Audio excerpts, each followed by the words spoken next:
Alright folks, this video is about Le Chatelier's principle. This slide shows you what the Le Chatelier's principle is. I think the most important word in this sentence is the disturbance. And in this video, we're going to discuss three types of disturbance: changes in concentration, changes in pressure or volume, and changes in temperature. Let's take a look at the first type of disturbance, changes in concentration. First reaction, hydrochloric acid react with oxygen, generate water and chlorine gas. Let's see, if we add more hydrochloric acid in this reaction system or equilibrium system, what will happen? You add more hydrochloric acid, concentration of hydrochloric acid will increase. According to Le Chatelier's principle, that will cause the reaction shift to the product side, because the reaction wants to minimize the disturbance. In other words, the system wants to consume the hydrochloric acid you added. So the reaction is going to shift to the product side. What will happen if we add more chlorine gas?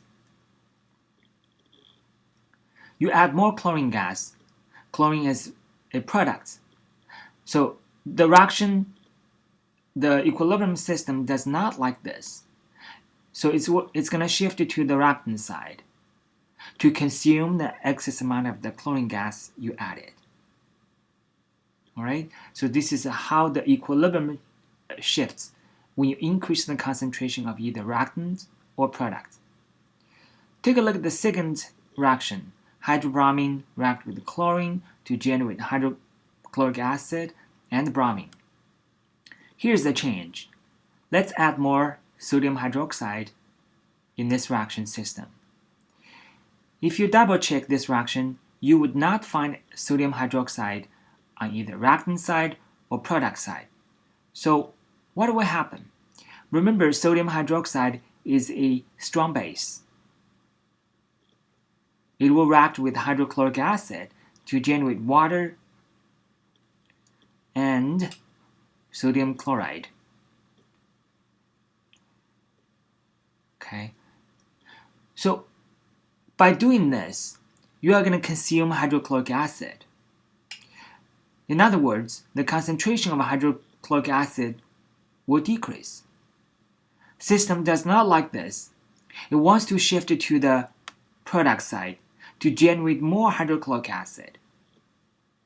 So based on our discussion here on these two reactions, you can see that when you do something on the equilibrium system, the system will do something opposite. Alright, so this is changes in concentration. How about changes in pressure or volume? Before we start, let me remind you about the relationship between the pressure and the volume. When you increase volume, pressure will decrease. And when you decrease the pressure, the volume will increase.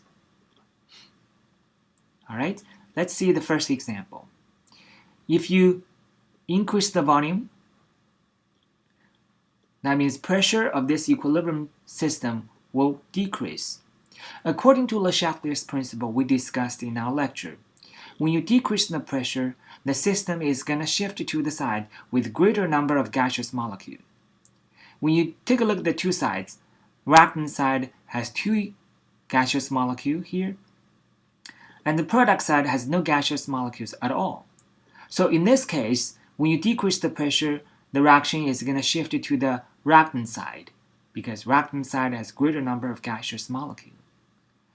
Alright, and then if you decrease the volume, pressure will increase. Again, according to Le Chatelier's principle, the reaction is going to shift to the side with less gaseous molecules.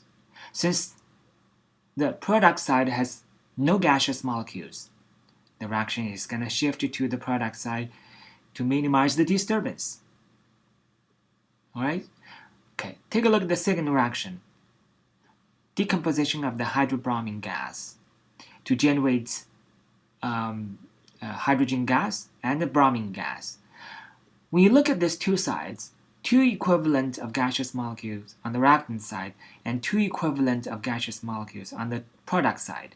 So in this case, if you have same number of gaseous molecules on the reactant side and product side, the equilibrium system is not going to shift no matter how you change the pressure or the volume.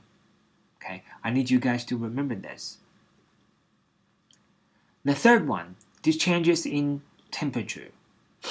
In this part, we're going to deal with endothermic or exothermic reaction. The first example, carbon dioxide react with water to generate sugar and oxygen.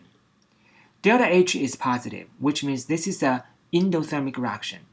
When you have an endothermic reaction, that means you can treat the energy as one of the reactants.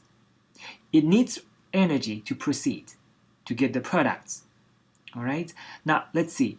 If you increase the temperature, which means you give it more energy. You give it more energy. The energy is on this. The energy is on the reactant side in this particular reaction. So when you give it more energy, the equilibrium is going to shift to the product side because the system wants to consume the energy you added. What will happen if you decrease the temperature? Decrease the temperature, the energy will decrease.